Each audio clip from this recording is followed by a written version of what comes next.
మానవత్వం, సున్నితత్వం, దయా, జాలి అనే గుణాలు భూతద్దం పెట్టి వెతికినా అతని ముఖంలో ఏ కోసానా కనబడడం లేదు యశికాకి. అతనితో మాట్లాడి వేస్ట్ చేసే ప్రతి క్షణం తన చెల్లెలి ప్రాణాలను తీస్తుందని వెంటనే అర్థమయ్యి తన హ్యాండ్కి రక్తం కారుతున్న తన చెల్లి మోచేతికి చుట్టి గట్టిగా కట్టుకట్టి సారీ రా అని చెప్పి తనని కారులో ఎక్కించి కూర్చుంది. అక్క నొప్పిగా ఉంది అని హృదయ విదారకంగా వినిపించిన చెల్లెలి గొంతుకి యశిక ప్రతి కణంలో రక్తం వేగంగా ప్రవహించి గుండెను మెలేసింది. కల్పన తలని తన భుజానికి ఆనించుకుని కొన్ని నిమిషాలు ఓపిక పడ్రా, హాస్పిటల్కి వెళ్దాం అని కళ్ళలో జారుతున్న నీటిని తుడుచుకుంది. మిర్రర్ నుంచి తననే చూస్తున్న ఆదిత్య పెదవుల్లో డెవిల్ స్మైల్. దుమ్ము లేపుతూ దూసుకుపోతున్న కార్ ఎక్కడికి, ఎందుకు, ఏమిటి అని అడగలేదు. అతన్ని ప్రశ్నించాలనే కాదు, చూడాలన్న భయంగా ఉంది. అతను అంత క్రూయల్గా, హార్ట్లెస్గా ఉంటాడని అస్సలు ఊహించలేదు తను. ఆ రోజు తన కళ్ళ ముందు ఒక ప్రాణం తీస్తేనే తట్టుకోలేక అతన్ని నిలదీసింది. ఈ రోజు తన చెల్లికి గాయమైతే తన ప్రాణమే వెలవెల్లాడిపోతుంది. ప్రాణం ఎవరిదైనా ప్రాణమే. అందుకే ఆ రోజు మాల్లో ముక్కు మోహం తెలియని వాడిని ఆదిత్య చంపితే ఎలా రియాక్ట్ అయ్యిందో ఈరోజు తనని టీజ్ చేసిన వాళ్ళు చచ్చిపోతారని తెలిసి వాళ్ళని సేవ్ చేయడానికి పరిగెత్తింది. తన చెల్లికి ప్రాణాపాయం వచ్చినా ఇప్పుడు అంతే బాధపడుతుంది. 3 సంఘటనల్లో తనలో ఎలాంటి తేడా లేదు. ఎందుకంటే ఆ ప్రాణం విలువ తనకు మాత్రమే తెలుసు. కల్పన తలను గుండెకు ఆనించుకుని సీటు వెనక్కి వాలి కళ్ళు మూసుకుంది. యశిక గుండెల్లో ఉబుకుతున్న దుఃఖాన్ని, కోపాన్ని పంటి బిగువన ఆపుకుంటూ అసలు ఎందుకు ఇతను నాతో ఇలా రూడ్గా బిహేవ్ చేస్తున్నాడు, నేనేం చేశాను అని మనసులో పరిపరి విధాలా ప్రశ్నించుకోసాగింది. ఆ రోజు అన్నందుకేనా ఈరోజు నా మీద ఇలా కక్ష కట్టాడు? నన్ను ఏదైనా చేయొచ్చుగా, నా చెల్లిని ఎందుకు ఇలా గాయపరిచాడు? చిదిపితే రక్తం కారేట్టుగా ఉంది యశిక మొహం. కార్ సిటీకి దూరంగా ఉన్న ఒక హాస్పిటల్లోకి ఎంటర్ అయ్యింది. కార్ ఆగడమే ఆలస్యం. అలర్ట్గా ఉన్న స్టాఫ్ వెంటనే కిందకు దిగిన యశికాని పక్కకు జరగమని చెప్పి లోపల ఉన్న కల్పనని స్ట్రక్చర్ మీద పడుకోబెట్టి హుటాహుటిన లోపలికి తీసుకెళ్లారు. వాళ్ళంతా ఒకే కలర్ డ్రెస్ కోడ్లో ఉన్నారు. అది హాస్పిటల్ అని వాళ్ళు అక్కడ స్టాఫ్ అని అర్థమై తన చెల్లి కోసం వెళ్తున్న యశిక చేయి పట్టి కార్లోకి నెట్టి కార్ రయ్యిన పోనించాడు. యూ డెవిల్, సైతాన్, మనిషివేనా నువ్వు? కొంచెం కూడా ఫీలింగ్స్ అన్నవి లేవా? నా మీద కోపం నా చెల్లి మీద చూపిస్తావా అని అప్పటి వరకు సైలెంట్గా ఉన్న యశిక చిరుత పులిలా ఆదిత్య మీదకి దూకింది. తను ఒక్క చేత్తో స్టీరింగ్ పట్టుకొని మరొక చేత్తో ఆమె నడుమును పట్టి తన మీదకి లాక్కొని గట్టిగా బంధించాడు. వదులు నన్నని అతని భుజం మీద కొట్టడానికి చూస్తుంటే స్టీరింగ్ వదిలి మరో చేత్తో ఆమె 2 చేతులు కూడా వెన్ను మీద ఉన్న తన చేతుల్లో బంధించి మళ్ళీ స్టీరింగ్ పట్టాడు. అస్సలు కదిలే వీలు లేకుండా అతని ఒక్క చేతిలోనే తన శరీరం అంతా లాక్ అయిపోవడంతో టైట్గా ఉన్న ఆ కౌగిలికి ఊపిరి ఆడలేదు ఆమెకు.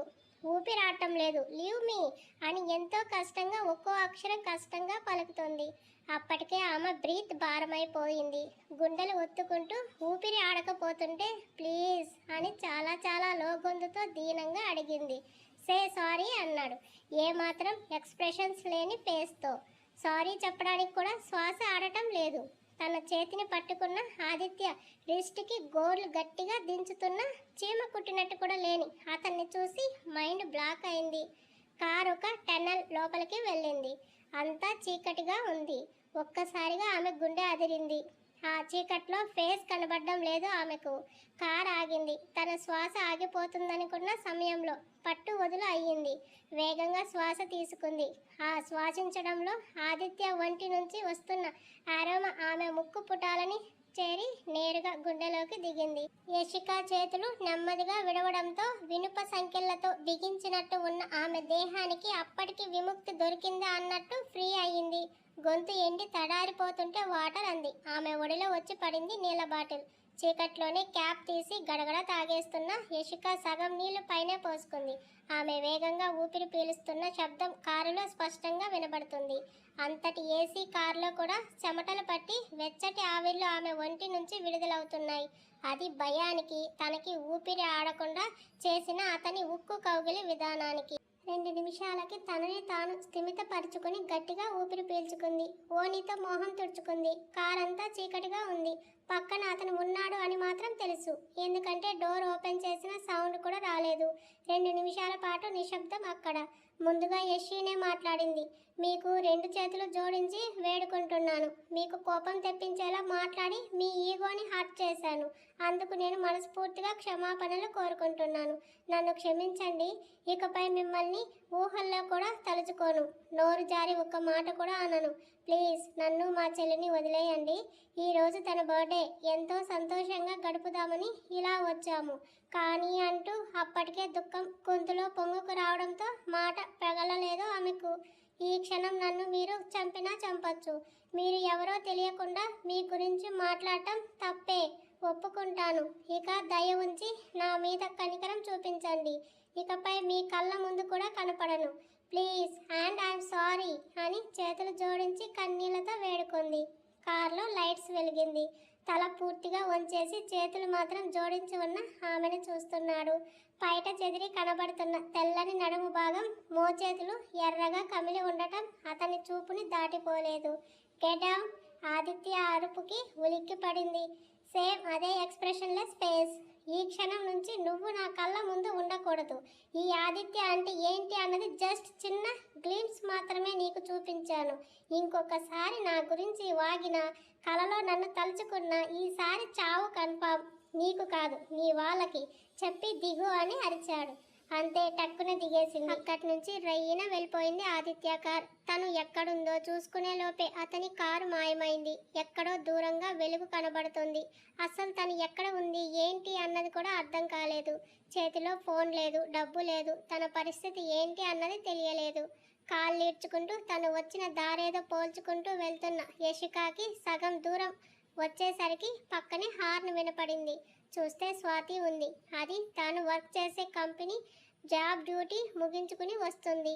అక్కడ చూసి బిత్తరపోయి దిగి యశి ఏంటిదని తన అవతారం చూసి అడుగుతుంటే ఆమె గుండెల్లో చిన్నపిల్లల ఒదిగిపోయి ఏడ్చేసింది. ఏమైందే చెప్పవే అని కంగారు పడుతుంది స్వాతి. కల్పనాని చూడాలి, హాస్పిటల్లో ఉంది. హాస్పిటల్లోనా? ఎక్కడ? ఎందుకు? కల్పనాని తీసుకువెళ్తున్నప్పుడు అక్కడి వాళ్ళ షర్ట్ మీద ఉన్న హాస్పిటల్ పేరు చూసి చెప్పింది యశి.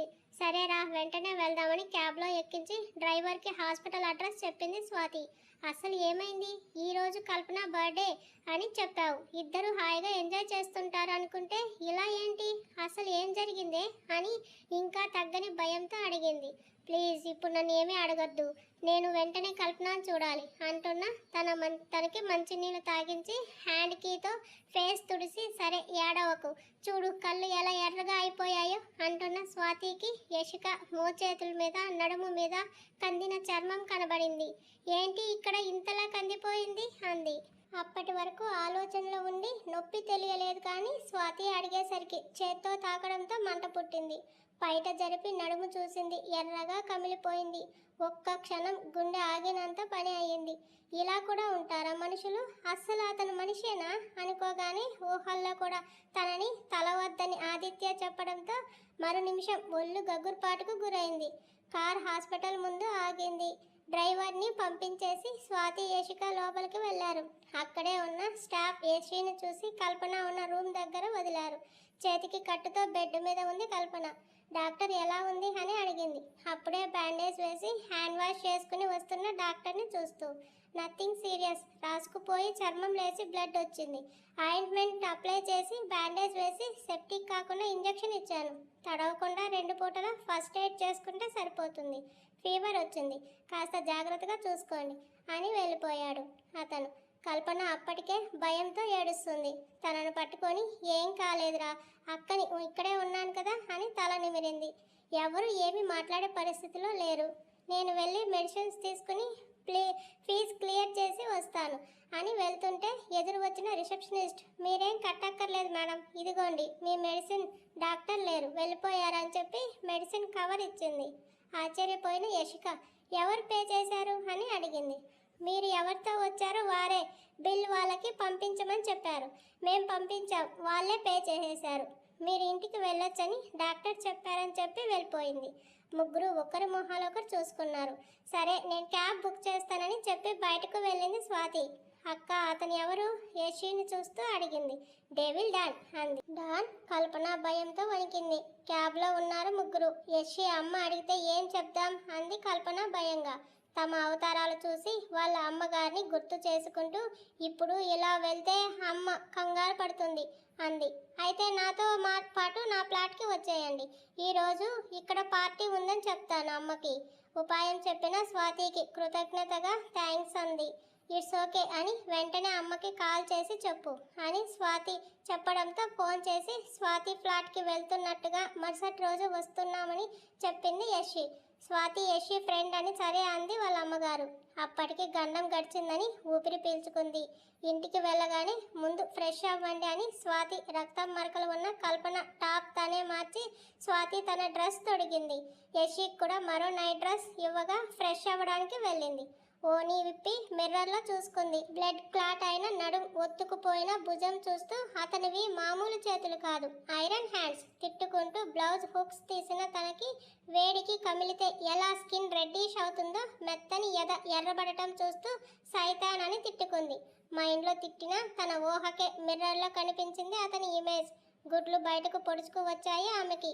దెబ్బకి ఇన్నర్ మీద ఉన్న చెస్ట్ని చేతులు రెండు క్రాస్ వేసి కవర్ చేస్తూ సిగ్గు లేదా ఇడియట్, ఇలా అమ్మాయి వాష్రూమ్లో ఉంటే రావడానికి అని పెదవి బిగించింది. నువ్వు తలుచుకున్నా వచ్చాను, నా తప్పు లేదంటూ గన్ చూపించి డౌన్ యువర్ హ్యాండ్స్ అన్నాడు. తీయను తల అడ్డంగా ఊపింది యశిక. తీయకపోతే నీ హ్యాండ్స్కి 3 ఇంచెస్ కింద ఉన్న గోల్డెన్ హోల్లో నా బుల్లెట్ దిగుతుందని చెప్పిన ఆదిత్య మాటకి గట్టిగా ఊపిరి బిగబట్టి బెల్లీని లోపలికి అనుకుంది. దట్స్ గుడ్ అని అతని చూపులు ఎక్కడ ఉన్నాయో తెలిసి టక్కున వెనక్కి తిరిగింది. చెక్కినట్లు శిల్పంలా ఉన్న తీరైన నడుముంపులో ఎత్తైన జగన స్థానం చూస్తున్న ఆదిత్య వెనక నుంచి హత్తుకొని పొట్టని చుట్టి నెక్కు మీద డీప్గా కిస్ చేస్తూ బెల్లీని మీటుతూ చేతిని పైకి జరుపుతుండగా నో అని గట్టిగా అరిచింది. యశి ఏమైందే? Door బాధింది Swathi.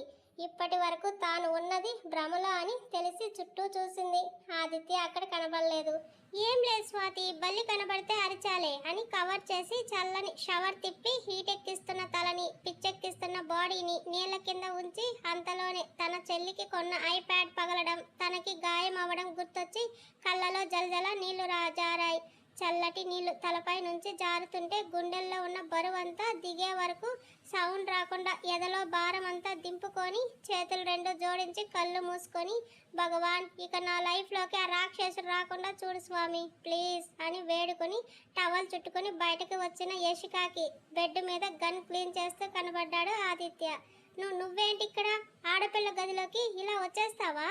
I call the police, మర్యాదగా వెళ్ళిపో. అయినా నా జోలికి రానని అన్నట్టు వార్నింగ్ ఇచ్చి వెళ్ళావు కదా, మళ్ళీ ఇదేంటి? స్నానం చేసేటప్పుడు కూడా నన్ను తలుచుకున్నావంటే నేనంతగా నచ్చానా? మోచేయి మీద పడుకున్న ఆదిత్య టవల్లో ఉన్న ఆమెను టాప్ టు బాటం స్కాన్ చేస్తుంటే ముడుచుకుపోయింది. ఆడపిల్ల ఇంతలా కోరుకుంటే రాకుండా ఉండడానికి నేనేమైనా తేడాగాడినా? నా పవర్ ఏంటో కల్లారా చూసావు, ఇక్కడ ప్రాక్టికల్గా చేసి చూపిస్తానని గట్టిగా పట్టుకున్న టవల్ అంచుని లాగేస్తాడు. యశి కేక విని యశి ఏమైంది, ఎందుకు అంత పెద్దగా అరిచావు అని పరిగెత్తుకు వచ్చింది స్వాతి. ఆ డెవిల్ ఇక్కడికి వచ్చాడు, వచ్చి నా టవల్ కూడా లాగేశాడు. వాట్? తెల్లమోహం వేసుకొని చూసింది స్వాతి. అవును, కావాలంటే ఇక్కడ చూడని మంచం వైపు వేలు చూపించింది. ఆమె చూస్తే అక్కడ ఎవరూ లేరు. ఎవరున్నారు ఇక్కడ? ఎవరు లేరుగా, పట్టపగలే కలేమైనా కంటున్నావా అంది. కళ్ళు మిటకరించి చూసిన యశి మళ్ళీ కళ్ళు నులుముకుంటూ చూస్తే ఖాళీ బెడ్ కనబడింది. అక్కడ ఆదిత్య లేడు. అదేంటి ఇక్కడే ఉన్నాడే? అతని చేతిలో గన్ను కూడా ఉంది. వాటర్ కని వెళ్ళిన కల్పన ఏమైంది అక్క అంటూ వచ్చింది. జరిగింది చెప్పి యశి భయపడినట్టు ఉంది. కల్పన చూడు, స్టవ్ మీద కర్రీ ఉందని చెప్పి వెళ్ళింది. అక్క నువ్వేనా ఇలా భయపడుతుంది? భుజం పట్టి కుదిపింది కల్పన. తనని హక్ చేసుకుని అతన్ని తలుచుకుంటేనే దడ పుడుతుంది కల్పన. అతని వల్ల మన లైఫ్ డేంజర్లో పడుతుందేమోనని భయంగా ఉంది. అసలు ఏమైంది యశి? అసలు అతనికి నీకు పరిచయం ఎలా అయ్యింది? ఎవరి జోలికి వెళ్ళని నీ జోలికి అతను ఎందుకు వచ్చాడు అని అడుగుతూ తన హెయిర్ డ్రై చేసింది. నీ హ్యాండ్ బాగాలేదుగా, ఇటు ఇవ్వని డ్రైయర్ తీసుకుంటుంటే నాకేం కాలేదు, బ్లీడింగ్ ఎక్కువయ్యి అలా అనిపించి ఇచ్చింది, కానీ దెబ్బ చిన్నదే. అసలు ఏమైందో చెప్పక్క, అతన్ని మాల్లో చూశాను అంటూ జరిగిందంతా చెప్పింది. అంతా విని అలాంటి వాళ్ళకి ఎంత దూరంగా ఉంటే మనకి అంత మంచిది యశి. ఇంకెప్పుడు అతను నీ కళ్ళ ముందు కనపడినా తెలియనట్టే ఉండు. అతను నిన్ను చూసినా నువ్వు చూడకు. అలాంటి మాఫియాకి ఎంత దూరంగా ఉంటే మన లైఫ్ అంత సాఫీగా ఉంటుందని చెప్పి డ్రెస్ చేసుకో, నేను వెళ్ళి స్వాతి అక్కకి హెల్ప్ చేస్తానని వెళ్ళింది కల్పన. డీప్ బ్రీత్ తీసుకొని, నిజమే, అలాంటి డాన్స్ దగ్గర నీతి నిజాయితీ మానవత్వానికి చోటు లేదు. వాళ్ళ నుంచి అలాంటివి ఆశిస్తే అంత మూర్ఖులు మరొకరు ఉండరు. నేను మూర్ఖురాల్ని కాదు, నా ఫ్యామిలీ బాగుంటే చాలని కోరుకునే సగటు ఆడపిల్లని. ఇప్పుడు కల్పనకి ఇలా జరగడానికి కారణం నేనని, ఇదంతా నా వల్ల అని అమ్మకు తెలిస్తే ఎంత బాధపడుతుందో అంతకంత భయపడుతుంది. అసలే అన్నయ్యతో ప్రాబ్లమ్స్, పైగా తన ఆరోగ్యం బాగాలేదు. మా గురించి కాకుండా ఇప్పుడు మేము ఇలాంటి ప్రమాదంలో ఇరుక్కున్నామని తెలిస్తే టెన్షన్ పడుతుంది. ఆలోచించి ఆరోగ్యం పాడు చేసుకుంటుంది. ఇవన్నీ జరగకూడదంటే నేను ఆ డెవిల్ గురించి మర్చిపోవాలి. అతనికి నాకు అస్సలు పరిచయమే లేదు అనుకోవాలి. నేను జాగ్రత్తగా ఉండటానికే దేవుడు ఇలాంటి ప్రమాదం త్రుటిలో తప్పించాడేమో మనసులో అనుకుంటూ ఊపిరి పీల్చుకొని డ్రెస్ వేసుకొని హాల్లోకి వెళ్ళింది. ఆ రోజు సాయంత్రం ధనుష్కి వస్తూ తెమ్మని చెప్పిన కేక్ని కల్పన చేత కట్ చేయించి తన బర్త్డేని చిన్న సెలబ్రేషన్స్తో కంప్లీట్ చేసుకున్నారు. కల్పన చేతికి కట్టు చూసి ధనుష్లో కోపం, అసహనం. స్వాతి ద్వారా ఆదిత్య గురించి తెలుసుకోవాలి. ఆడపిల్లలతో ఇంత దారుణంగా ప్రవర్తించినందుకు అతనికి తగిన గుణపాఠం చెప్పాలి అనుకున్నాడు. యశి, స్వాతి గ్రాసరీస్ కోసం దగ్గరలో ఉన్న షాప్కి వెళ్ళారు. కల్పన హాల్లో కూర్చొని టీవీ చూస్తుంటే తన పక్కన కూర్చొని ఆమెను ఆరాధనగా చూస్తున్నాడు ధనుష్. అతని చూపులు తనని తాకడంతో నన్ను ఇలా చూస్తున్నారని అక్కకి చెప్తాను అంది కల్పన. చెప్తే ఏం చేస్తుంది? ఆమెకు మరింత దగ్గరగా వచ్చాడు. ఏం చేస్తుందా? నా చెల్లిని చూస్తావు ఈడియట్. నిన్ను నా ఫ్రెండ్ అనుకున్నాను, కానీ నువ్వు ఇంత ద్రోహం చేస్తావని అనుకోలేదంటూ ఆ డాన్ మీద ఉన్న కోపం నా మీద చూపిస్తూ బాల్కనీ నుంచి కిందకి తోసేస్తుంది. కల్పన నవ్వుతూ, అంతా తెలిసి ఎందుకు చూస్తున్నారో చేతిలో ఉన్న రిమోట్ పట్టుకునే వంకతో కల్పన అరచేయి పట్టుకొని, ఎన్ని రోజులు అయ్యింది నిన్ను చూసి. నీకు స్టడీస్, నాకు జాబ్ కలవడం కుదరట్లేదు. ఏదో నా టైం బాగుండి ఇప్పుడు ఇలా దొరికావు. అక్కకి తెలిస్తే నన్ను తోసేస్తాది. నేను తోడుగా వస్తాలే. అయినా నా ఫ్రెండ్ అంత రాక్షస్ కాదులే. తన ఫ్రెండ్ చెల్లిని ప్రేమిస్తున్నాడు అని తెలిస్తే హ్యాపీగా ఓకే చేసి నీ స్టడీస్ అయ్యాక మనకి తనే పెళ్లి చేస్తుంది. మన పెళ్లి కాదు ధనుష్, ముందు అక్కకి మంచి అబ్బాయి జోడి అవ్వాలి. నాన్న చనిపోయినప్పటి నుంచి ఒంటరి పోరాటం చేస్తూ అమ్మని నన్ను చూసుకుంటుంది. అన్నయ్య ఉన్నా వాడొకడు ఉన్నాడని మేం మర్చిపోయాం. ఈరోజు ఇలా ఉన్నామన్నా అదంతా యశి కష్టమే. తనని లైఫ్లో కాలు కింద పెట్టకుండా చూసుకునేవాడు రావాలి. అంతకంటే ముందు అక్కకి తనకంటూ ఒక లైఫ్ ఉందని తెలియాలి. అప్పటి వరకు నేను పెళ్ళికి దూరం. అంతవరకు నువ్వు వెయిట్ చేస్తాను అంటే ఓకే, లేదంటే నీకు నచ్చిన అమ్మాయిని చూసి పెళ్లి చేసుకో అంది.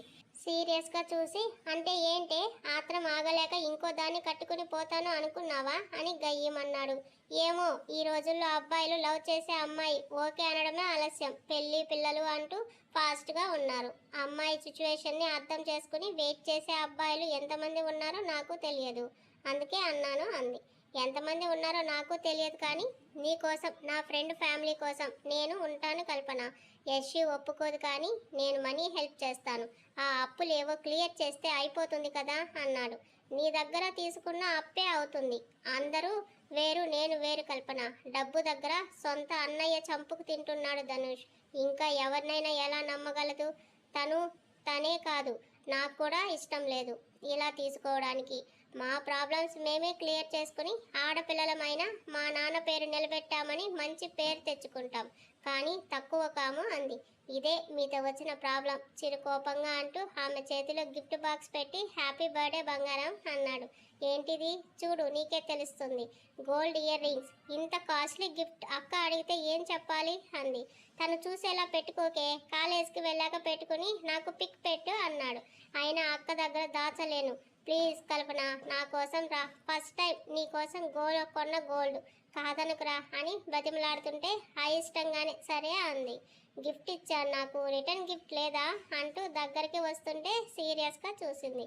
ఓకే వద్దులే, మళ్ళీ అంటావు. మీ అబ్బాయిలు ఇలాంటి గిఫ్ట్స్ ఇచ్చేదే అమ్మాయి నుంచి తిరిగి ఏదో ఒకటి ఆశించడానికి అని డ్రామాటిక్గా చెప్పి దూరం జరిగాడు.